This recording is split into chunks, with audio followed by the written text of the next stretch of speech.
पिछले एपिसोड में हमने देखा कि 5 कैदी जिन्हें मौत की सजा मिली थी वो वापस जापान जाते हैं ताकि वह बाकी से लड़ सकें। बाकी जो कि यूजीरो का बेटा है जो इस दुनिया का सबसे पावरफुल आदमी है। ये सीरीज का पार्ट 4 है तो पहले जाकर के पार्ट 1, 2, 3 देख लें। बाकी लगातार ट्रेनिंग कर रहा है जिससे वह अपने फादर को हरा सके और अपनी मॉम के मर्डर का बदला ले सके। जब बाकी अपनी डेट पर होता है तो स्पैक जो कि उन्हीं 5 कैदियों में से एक है वह उससे लड़ने आता है, लेकिन तभी वहां पर हानियामा आ जाता है जो उसे घसीट कर दूर ले जाता है। पैक तभी उसके फेस पर एक किक मारता है और पूछता है कि क्या तुम्हें गुस्सा आया, लेकिन हानियामा शांत रहता है और अपना सूट उतार देता है। पैक देखता है कि उसकी बॉडी बहुत ज्यादा मस्कुलर और लड़ाई के निशानों से भरी हुई थी। उसकी पीठ पर एक टैटू बना हुआ था जो कि ओटोकोडाची टैटू है। ये एक ट्रेडिशनल टैटू है जो कि हानियामा फैमिली के हेड को ही मिलता है। तभी हानियामा का पास्ट दिखाया जाता है जिसमें वो कहता है कि ये टैटू अभी पूरा नहीं हुआ है, चाहे आर्टिस्ट ने अपना काम पूरा कर दिया हो लेकिन अभी ये पूरा नहीं है। वो अपना घर छोड़ देता है और राइवल गैंग को जाकर के पूरी तरीके से खत्म कर देता है जिस गैंग ने उसके फादर को मारा था। पूरी गैंग को अकेले ही फिनिश कर देता है। उसका मानना है कि ये टैटू मस्कुलैरिटी की निशानी है, जिसकी बॉडी पर निशान नहीं वो असली मर्द ही नहीं है। इसी वजह से उसने इस टैटू की कल्पना को पूरा करा। तभी अचानक से स्पैक उसके फेस पर एक पत्थर मारता है और उसी के जूते से उस पर हमला करता है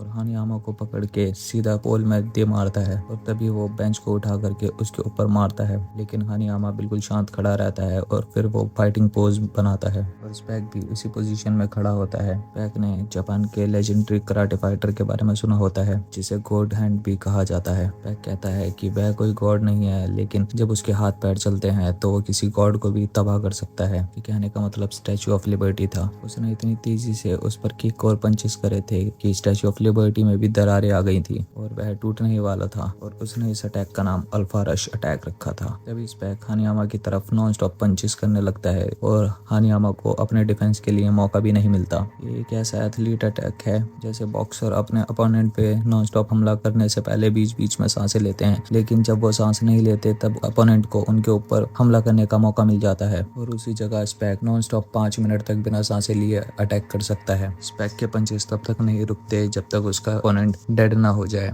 लेकिन उसके अटैक के बीच में ही हानियामा उस पर जोरदार अटैक करता है। हानियामा का अटैक इतना जोरदार होता है कि स्पैक उड़ता हुआ दूर जाकर गिरता है। अब हमें दिखाया जाता है कि पुलिस ने अत्यधिक पावरफुल और एडवांस टेक्नोलॉजी से स्पैक से लड़ने के लिए आर्मर बनाए होते हैं, पर वो सभी बेकार निकलते हैं क्योंकि स्पैक उन्हें आसानी से तबाह करने की क्षमता रखता है। और अगर अब वो जेल में वापस आएगा तो पुलिस उस पर और भी घातक हथियारों से हमला करेगी। तभी हमें वापस सीन में दिखाया जाता है कि स्पैक उस दर्द से उभरा नहीं था। तभी हानियामा उस पर दोबारा से वैसा ही अटैक करता है। तब हानियामा स्पैक को उठा करके उससे पूछता है क्या वो फाइट अभी भी जारी रखना चाहता है और स्पैक एक डरावनी सी स्माइल करता है। हानियामा तभी उसके ऊपर एक और पंच मारता है और हानियामा उससे दोबारा से पूछता है कि वो फाइट को दोबारा जारी रखना चाहता है। तभी स्पैक दोबारा हंसने लगता है और हानियामा गुस्से में उसे नॉन स्टॉप वही पंचेस मारता जाता है और उससे पूछता है कि वो फाइट जारी रखना चाहता है या नहीं। तब लगातार अटैक खाने के बाद स्पैक उससे रुकने को कहता है और जब हानियामा रुक जाता है तभी स्पैक उसका फायदा उठा करके 6 गोलियां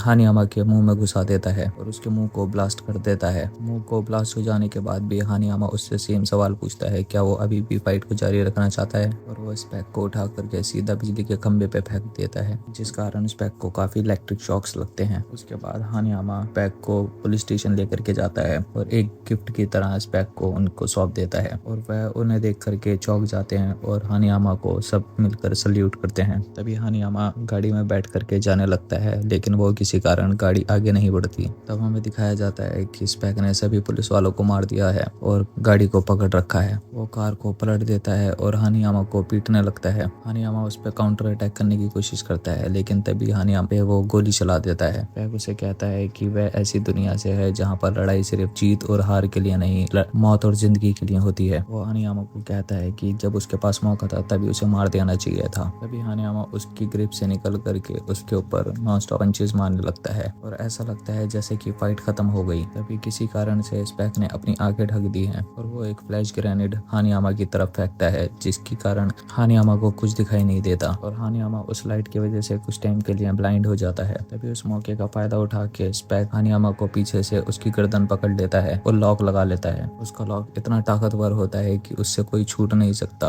लेकिन हमें दिखाया जाता है कि हानियामा की ग्रिप इतनी टाइट होती है कि वो वो डायनोमीटर से भी नहीं नापी जा सकती। वो अपनी ग्रिप से काट के एक हिस्से को भी आसानी से काट सकता है। ये खतरनाक मूव उसका बॉर्न गिफ्टेड है।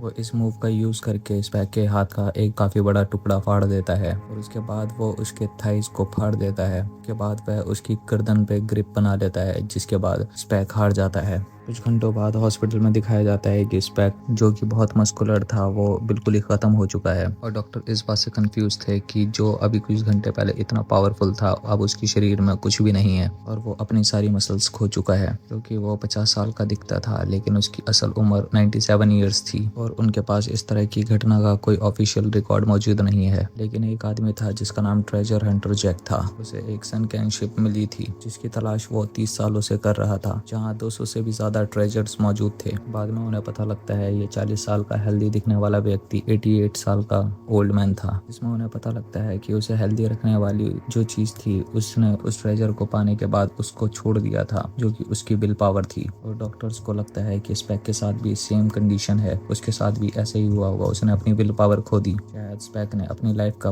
पर्पस पूरा कर लिया है। उसके बाद बाकी को दिखाया जाता है जो कि टेस्ट दे रहा होता है स्कूल में, और उसने सिर्फ अपने पेपर पे सिर्फ अपना नाम ही लिखा है। टीचर उसका मजाक उड़ाते हुए कहता है कि दुनिया दिमाग की ताकत से चलती है, ना कि मसल्स की ताकत से। इंसान चाहे जितना तेज भाग ले, लेकिन वह बाइक से आगे नहीं निकल सकता। चाहे वो जितना भी ताकतवर हो, वो कार को लिफ्ट नहीं कर सकता, ना ही कोई तैर के मोटर बोट से आगे जा सकता। वो टीचर को बताता है कि वह कुछ लोगों को जानता है जिसने वाइल्ड बीस्ट को हराया है। टीचर उसकी बात को इनकार करता है और वो कहता है कि यहाँ तक कि हुसैन बोल्ट भी इस क्लास में नहीं कूद सकता, जो कि 2 फ्लोर ऊपर है। ये कहने के बाद ही दिखाया जाता है कि डॉयल कूद के क्लासरूम में घुसता है, जो कि 2 मंजिला ऊपर थी। डॉयल सबके सामने कहता है कि वह बाकी से लड़ने आया है कि उसने देखा कि बाकी का टीचर उसे डांट रहा है। बाकी रोते हुए उसे शुक्रिया अदा करता है और एक बेंच को डॉयल के मुंह पर दे मारता है और क्लासरूम से कूद के वो स्कूल के बैक साइड चला जाता है। क्योंकि अगर वो वहां पर लड़ता तो क्लासरूम वाले सारे शॉक हो जाते और बाकी की असलियत उन्हें पता लग जाती। अब वहां से जब वो जा रहा होता है, तभी अचानक से एक माली उसके ऊपर एक्स फेंकता है,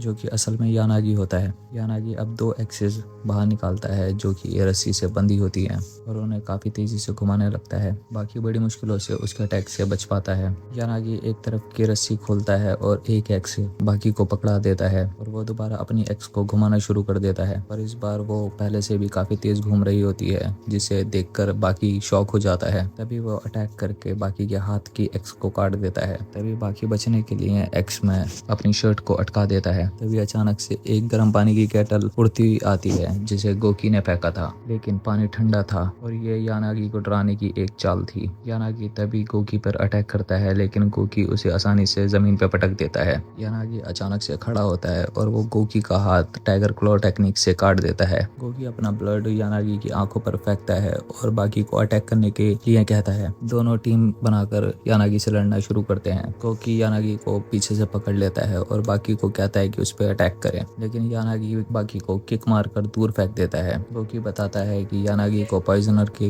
नाम से भी जाना जाता है, क्योंकि वह गैस अटैक्स में माहिर है। यानागी स्लोली आगे बढ़ते हुए बाकी से पूछता है कि इस दुनिया की सबसे पॉइजनस गैस कौन सी है, और बाकी अपनी जगह पर अटक जाता है। तभी यानागी अपना हाथ बाकी के मुंह पर रखता है और बाकी वहीं पर अनकॉन्शियस होकर के गिर जाता है। यानागी बताता है, हम जो ऑक्सीजन अपनी सांसों के द्वारा लेते हैं उसका पोर्शन 21 है, और जब ये कम हो जाता है तो इसके कारण चक्कर आने लगते हैं और आंखों के आगे अंधेरा छा जाता है और आखिर में आदमी बेहोश हो जाता है। अगर ऑक्सीजन गिरकर 5% या फिर उससे भी कम हो जाए तो ये किसी को भी एक सांस में गिरा सकता है। और उसने अपने हाथ में 5% से भी कम ऑक्सीजन बनाई, जिसे उसने ग्लास, वुड और कंक्रीट पे कई बार प्रैक्टिस किया, और आखिर में उसने वैक्यूम टेक्निक को क्रिएट करा और वो वैक्यूम प्रेशर बना करके दीवार को तोड़ के दिखाता है और पुलिस के आते ही वहाँ से भाग निकलता है। बाकी अब अपने होश में आता है। आगे हमें दिखाया जाता है कि टोकुगावा को बाकी की हार का पता लगता है, जिसके कारण वह काफी रोने लगता है, क्योंकि वो बाकी को सबसे ज्यादा पावरफुल मानता था, जिसे बाकी की काबिलियत पे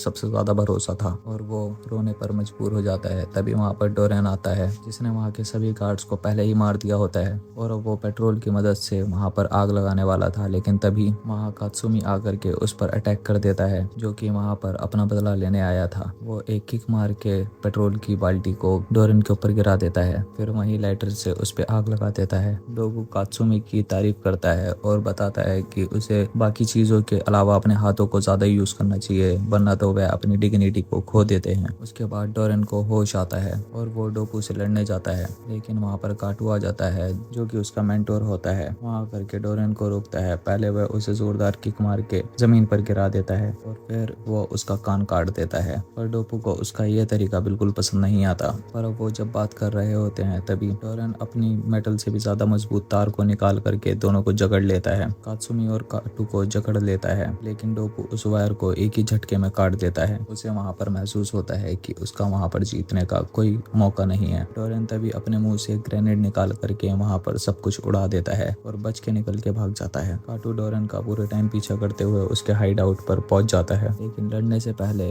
डोरेन टूटी हुई कांच की बोतलों को अपने हाथ के ऊपर एज ए शील्ड की तरह लगा लेता है। इसके बाद भी काटू उस पर नॉन स्टॉप अटैक करता है और वो रहम की भीख मांगने लगता है। और आखिर में पता चलता है कि ये एक हिप्नोसिस है जो कि डोरेन ने उस पर करा होता है। तभी डोरेन अपनी वो पतली तारों से उसको काट देता है। अब रेत्सु को उसकी बॉडी पंचिंग बैग के अंदर मिलती है और काटू को तुरंत ही हॉस्पिटल ले जाया जाता है। कात्सु अब फैसला करता है कि वह उसे जान से मारे बिना छोड़ेगा नहीं, इसलिए वो अपने सभी स्टूडेंट्स को डोरेन को पकड़ के लाने के लिए कहता है। उसके स्टूडेंट्स आसानी से उसे ढूंढ लेते हैं और पास के एक अम्यूजमेंट पार्क में ले जाते हैं। यहाँ सब उसका पहले से इंतजार कर रहे थे। उसका सामना सैंडो से होता है जो कि काटू का क्लासमेट था। उसका साइज और मसल मास डोरेन के बराबर था। डोरेन वहाँ से भागकर उसे रोलर कोस्टर की तरफ ले जाता है जहाँ वो दोनों फाइट करते हैं और वहाँ पर वो लड़ाई काफी मुश्किल हो जाती है क्योंकि सैंडो अपना बैलेंस बिल्कुल भी संभाल नहीं पा रहा होता। तभी उसे डोपो का सिखाया हुआ स्टैंड्स याद आता है जिसे फाइटर्स चलती हुई बोट के अंदर बैलेंस बनाने के लिए यूज किया करते थे। सैंडो स्टैंड का यूज करके उस पर नॉन स्टॉप अटैक करता है, जिसके कारण डोरेन उसे लेकर के चलते हुए कोस्टर से ही कूद जाता है और गिरने से पहले ही डोरेन ने एक पतली तार को खंबे में फंसा दिया था, जिसके कारण उसके गिरने की स्पीड कम हो जाती है। पर सैंडो इतनी स्पीड में गिरने की वजह से बहुत बुरी हालत में पहुंच जाता है। ये देख के कात्सुमी वहाँ पर आता है और उसके पीछे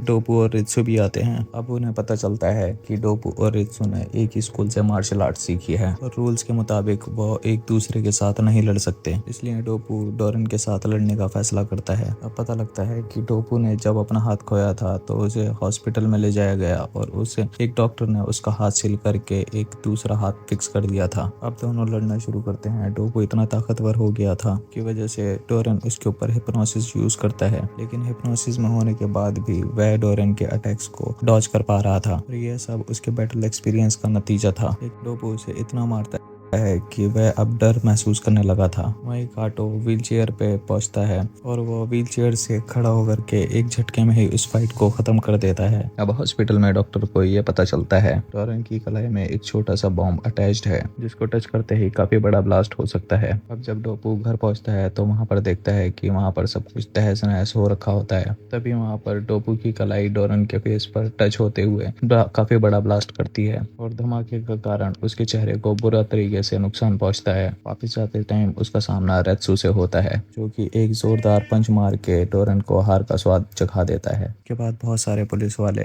रेत्सु के साथ डोरेन को हॉस्पिटल ले जा रहे होते हैं, पर अब उस पे निगरानी रखने के लिए किसी की जरूरत नहीं थी क्योंकि उस जोरदार पंच की वजह से उसका मानसिक संतुलन सही नहीं रहा था और वो बच्चों की तरह बर्ताव करने लगा था और वो बार बार कैंडीज की मांग कर रहा था। तभी सिकोस्की काजुकी के रूम में घुस करके उसका मुंह बंद कर देता है और वो उसे कहता है कि अगर वो चिल्लाएगी नहीं तो वह उसकी मॉम को कुछ नहीं करेगा। पर वो तभी मदद के लिए बाकी कुछ आवाज लगाती है। तभी बाकी वहाँ पर अचानक से आकर के सिकोस्की को उसकी लिमिट क्रॉस करने के लिए मारता है। वह उसका कॉलर पकड़ के सड़क के बाहर फेंक देता है। जब वो वहाँ जाकर के देखता है तो सिकोस्की वहाँ पर नहीं होता और पता चलता है कि वो बच के निकल गया है और उसने काजुकी को किडनैप कर लिया होता है। दूसरी तरफ दिखाया जाता है कि जापानीज गवर्नमेंट भागे हुए कैदियों के लिए एक मीटिंग रखती है जिसमें सभी भागे हुए कैदियों को पकड़ने के लिए बात की जा रही होती है, जिसमें वो बताते हैं कि वो 5 कैदियों में से सिर्फ अभी तक 2 ही पकड़े जा चुके हैं। तो वो इस केस को सॉल्व करने के लिए दुनिया के सबसे खतरनाक क्रिमिनल को इन्वॉल्व करने की सोचते हैं जो कि अमेरिका की जेल में कैद है। अब एक गवर्नमेंट ऑफिसर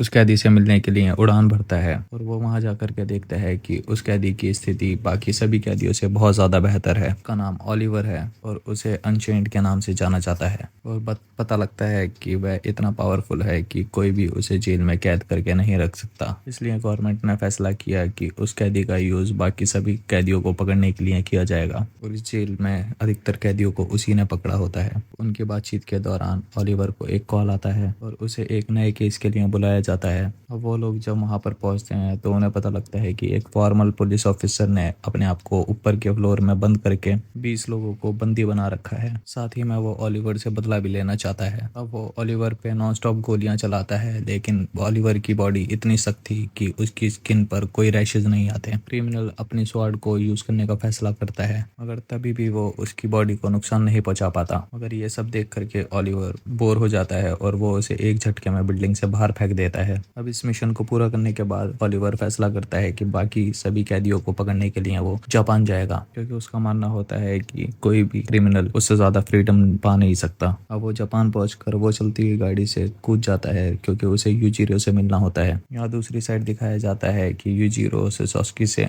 बाकी के बारे में बात कर रहा होता है, मगर असल में यूजिरो ने ही काजुकी को किडनैप करने के लिए कहा होता है ताकि बाकी अपने गुस्से के साथ अपनी पूरी ताकत को यूज कर पाए। उसी टाइम बाकी दरवाजा तोड़कर डायरेक्ट अंदर आता है। तुरंत गुस्से में कॉस्की को बिल्डिंग के ऊपर से ही फेंक देता है। इसके बाद तुरंत ही वो ओलिवर को मारना शुरू करता है, लेकिन तभी अचानक से कॉस्की ऊपर चढ़ के बिल्डिंग पे आ जाता है, सेम उसी तरीके से जैसे वो जेल की दीवार को तोड़कर ऊपर भागा था। और वह तभी टूटे हुए ग्लास के टुकड़ों को बाकी की तरफ फेंकता है और एक जोरदार किक दोनों पैरों से उसको मारता है। लेकिन उनकी लड़ाई के बीच में तभी काफी पुलिस फोर्स आ जाती है, जिसके कारण सिकोस्की खिड़की से कूदकर वहां से भाग जाता है। अभी बाकी का बदला पूरा नहीं हुआ था, तभी बाकी उसका पीछा करते हुए उसके हाइड आउट पे पहुंच जाता है। तभी बाकी उसकी दोनों टांगों के बीच में किक मार के उसे दर्द का एहसास कराता है और आखिर में उसे बुरी तरीके से हरा देता है। ओलिवर पीछे से आते हुए तालियां बजाते हुए कहता है कि उसका मिशन उस कैदी को पकड़ना है। ये सुनकर सिकोस्की दम से खड़ा होता है और लड़ने के लिए तैयार हो जाता है,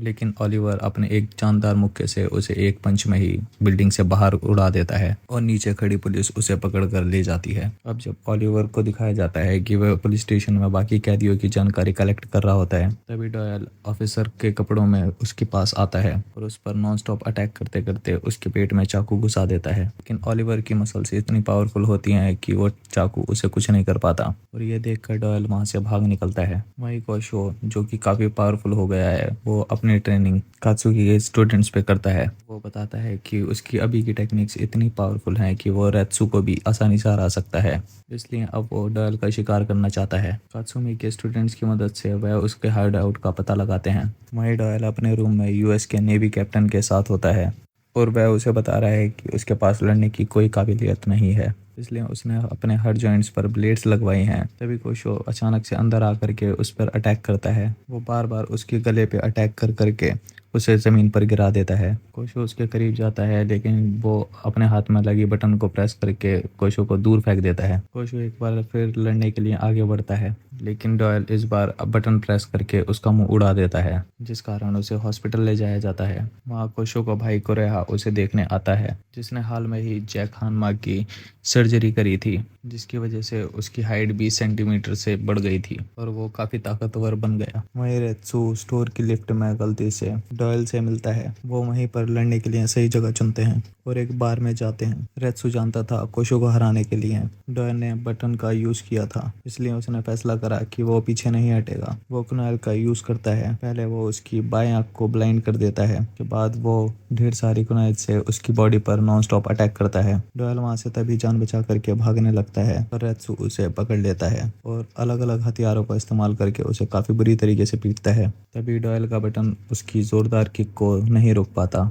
तभी वहां पर अचानक से जैक आ जाता है और वो रेत्सु को इंजेक्शन लगा करके बेहोश कर देता है और डॉयल को घर जा करके रिकवर होने के लिए कहता है, क्योंकि वो अब उसके साथ लड़ना चाहता है। डॉयल वहां से जाने लगता है, तभी वो देखता है कि दो बदमाश रेत्सु का सामान चुरा रहे हैं। वो वापस जा करके उन दो चोरों को रोकता है। फिर वो वापस जाने लगता है, तभी वो देखता है कि एक डॉग उस पर अटैक करने की कोशिश कर रहा है। फिर वो डिसाइड करता है कि वो बेहोश रेत्सु को अकेला नहीं छोड़ेगा, इसलिए वो अपनी जान को दांव पे लगा करके पूरी रात वहां पर पहरा देता है। फिर अगले दिन जब रेत्सु को होश आता है तो वो डॉयल को अपनी पीठ पर टांग करके कराटे स्कूल वापस ले जाता है। डॉयल 2 दिन तक कोमा में रहता है और उसे इमरजेंसी में ब्लड की ज़रूरत थी, जिसमें कराटे स्कूल के स्टूडेंट्स उसकी मदद करते हैं। जब डॉयल को होश आता है तो रेत्सु उसके खाने के लिए सामान लेकर के आता है, लेकिन वो ज़्यादा देर तक वहाँ पर नहीं रुकता और वह कासुमी के पास चला जाता है, जो कि उस समय वो कराटे सिखा रहा था। तभी डॉयल वहाँ आता है और वो सभी को वहाँ पर उसकी जान बचाने के लिए शुक्रिया अदा करता है।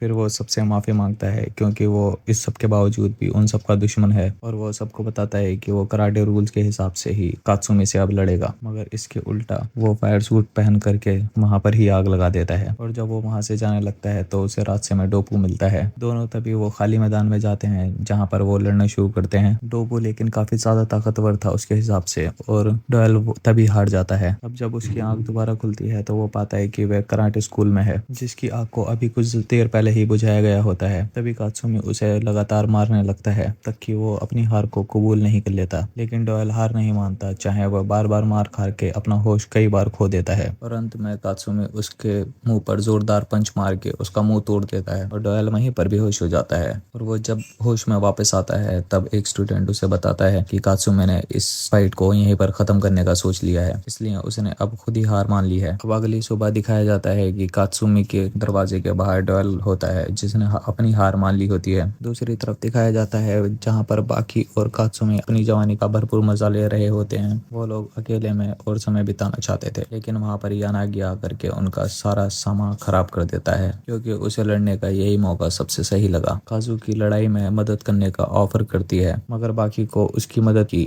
जरूरत बिल्कुल नहीं होती, क्योंकि वो जानता था इस समय उसे प्रोटेक्ट करना है एक लड़की को, जिसकी वजह से वो उस समय और भी ज्यादा ताकतवर हो गया है। यानागी उसे छू भी नहीं पाता, जिसकी वजह से वो अपना फाइटिंग स्टाइल चेंज करता है, जिसमें वो अपने हाथों को हल्का करके लहराने लगता है, जिसके दौरान वो बाकी पर हाथ, पैर और कंधे पर अटैक करके उसकी मसल्स को फोड़ देता है। तभी वहाँ पता चलता है कि यूजीरो ने बाकी को ये टेक्निक उसे सिखाई थी, और ये फाइटिंग स्टाइल लड़कियों के और बच्चों के बचाव के लिए बनी है, और ये मर्दों को बिल्कुल भी यूज नहीं करना चाहिए। तभी बाकी उसी सेम टेक्निक को उसी पर आजमाता है और उसका हाथ पकड़ के उस फाइट को खत्म करने की कोशिश करता है, लेकिन उसे समय पिकासकी वहाँ पर आ जाता है, जो कि जेल से भागकर सिर्फ और सिर्फ बाकी से बदला लेने आया था। लेकिन वहाँ पर दोनों मिलकर के भी बाकी की नई पावर का सामना नहीं कर पाते, और ये मुकाबला देखने के लिए वहाँ पर हानियामा भी आ जाता है और इस बात को एक्सेप्ट करता है कि काजुकी ने बाकी को काफी ताकतवर बनाया है। बाकी उन दोनों को इजिली तोड़ सकता था, लेकिन वो फाइट जारी नहीं रखता,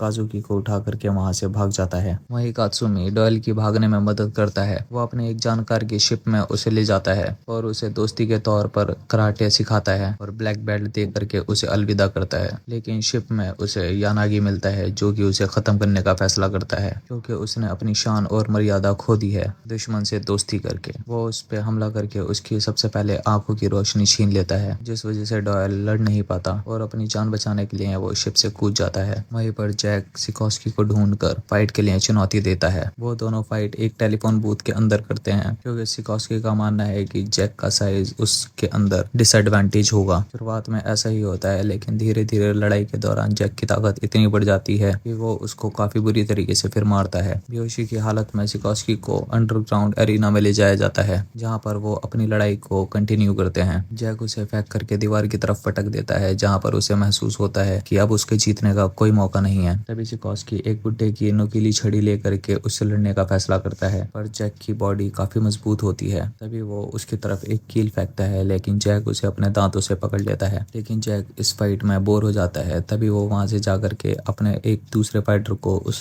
फाइट के लिए भेजता है, जिसका नाम काया होता है, जिसकी फाइटिंग टेक्निक में आसपास की चीजों का यूज करके लड़ना था। वो सबसे पहले सेंड को उठा करके सिकोस्की के ऊपर अटैक करता है, जिसमें पुराने फाइटर्स के टूटे हुए दांत मौजूद होते हैं। वो सेंड को हवा में फेंकता है, जिसके कारण पूरी जगह पर धूल के बादल बन जाते हैं, जिसके कारण सिकोस्की उसे बिल्कुल भी देख नहीं पाता और नॉन स्टॉप वो अटैक खाता चला जाता है। तभी काया फैसला करता है कि वह सिकोस्की को हद से ज्यादा डर का महसूस कराएगा। वो उसको अंधा करने के बाद हर 10 सेकंड में उसके ऊपर वार करता है, और इस टॉर्चर को वो सहन नहीं कर पाता और उसे हद से ज्यादा डर महसूस होने लगता है, और आखिर में वो हार मान लेता है और दया की भीख मांगने लगता है। अब यानागी का सामना मोडोक से होता है, जो जुजुत्सु का मास्टर है और 7 अलग अलग तरीके के हथियार चलाने में माहिर है, और वो तभी लड़ना शुरू करते हैं। मोडोक सबसे पहले उसके पैर में तलवार घुसा देता है और उसके मुंह पर एक चैन चैन मार करके बुरी तरीके से उसके मुंह को चोट पहुंचाता है और आखिर में उसके वो पॉइजनस हाथों को काट देता है और वो तब उसके सामने यानागी से पूछता है कि क्या तुम्हें अपनी हार स्वीकार है। लेकिन वहाँ पर अचानक से यूजीरो आ जाता है और वो उनकी फाइट में इंटरफेयर करता है। वो मोडो की तलवार को एक हाथ से तोड़कर यानागी की तरफ झुक के कहता है कि वो